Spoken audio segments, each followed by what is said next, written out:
reinforcements.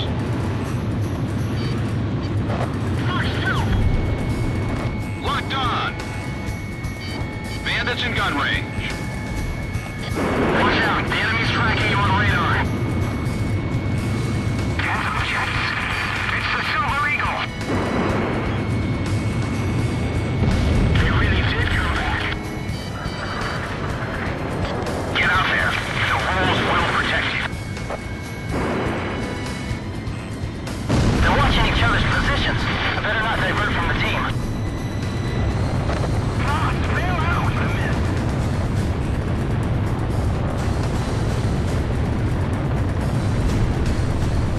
The bandits are out of formation. Now's your chance.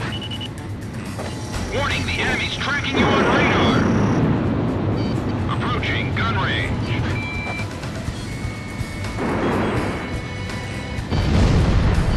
Shack on the target. He's fighting clean. I'll show him he's only digging his own grave.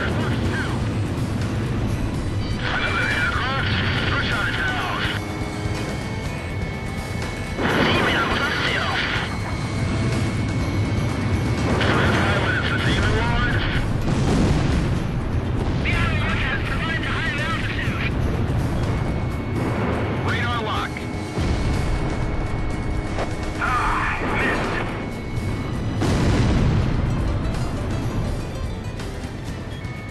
Shake him off. Go to Fox 2.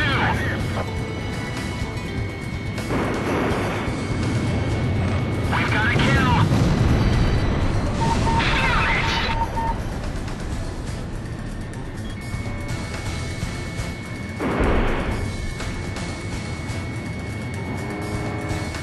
Fox 2.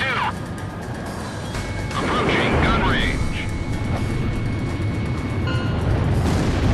Yeah, Cypher just bagged a bandit. Demon, born of the realm team. All targets within combat airspace are down. Operation complete. Yo, buddy. You still alive?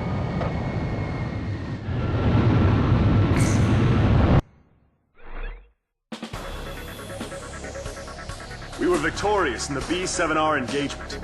The round table is finally toppled. According to our reports, the pilot in the F-4E that you engaged was an Academy-trained ace. It won't be long now before we win this war.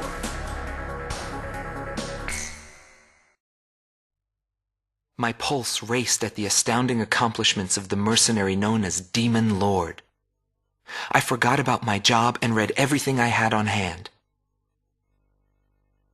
Around the time Demon Lord received his nickname, South Belka showed signs of weariness regarding the war. Because the region was set up as a defense line to protect the birthplace of Belka in the north, the people's dissatisfaction had reached a climax. The cities declared themselves demilitarized and peacefully surrendered to the Allied forces. Unable to establish a defensive position, the Belkan army kept retreating to the north. The end of the war was fast approaching. I was given an opportunity to interview the former aces of the Belkan Air Force.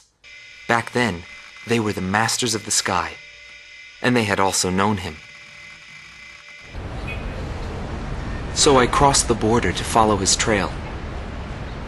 I wanted to capture the war and the Demon Lord from their point of view, to capture the voices of those who were there.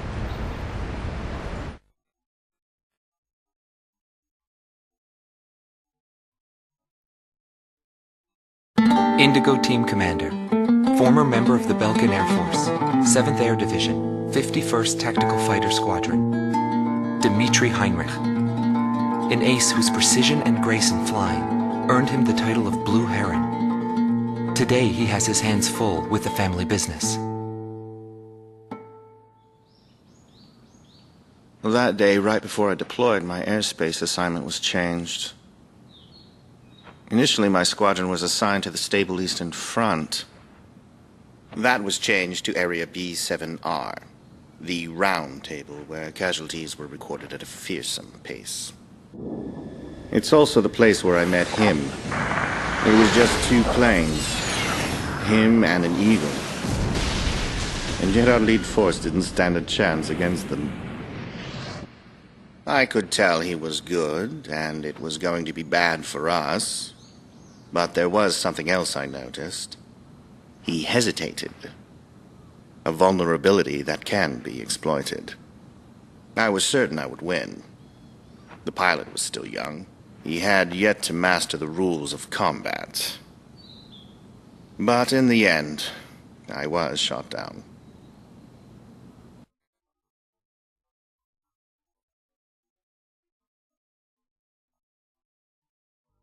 GELB Team is number 2, former member of the Belkan Air Force, 5th Air Division, 23rd Tactical Fighter Squadron, Rainer Altman. He flew the skies of Directus during the capital's liberation, and he's still there to this day. I met him above this very sky. I can still hear the sound of the missile alerts from that day. I received an order to fly to Directus on my way back from an intercept mission on the southern defense line. The order itself wasn't unusual. We kept being deployed from one mission to the next without receiving even the basic maintenance. But the situation was the same all around. We were late reaching the operational space. The station squadrons had already retreated, and warning bells were going off in the city. And the people were looking up to his plane, high above the sky. I couldn't see any emotion in his maneuvers. I didn't feel like I was fighting against a human being. I wanted to end that battle as quickly as possible.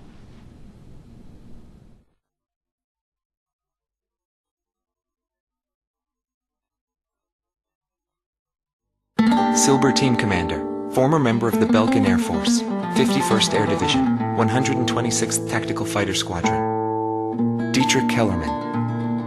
He was once the top ace at Belka and a fiery instructor at the Air Force Academy. In 1995, the Belkan Air Force sent him to the front lines to bolster troop morale. He was good. From what I'd heard about him, I thought he was still just a young mercenary.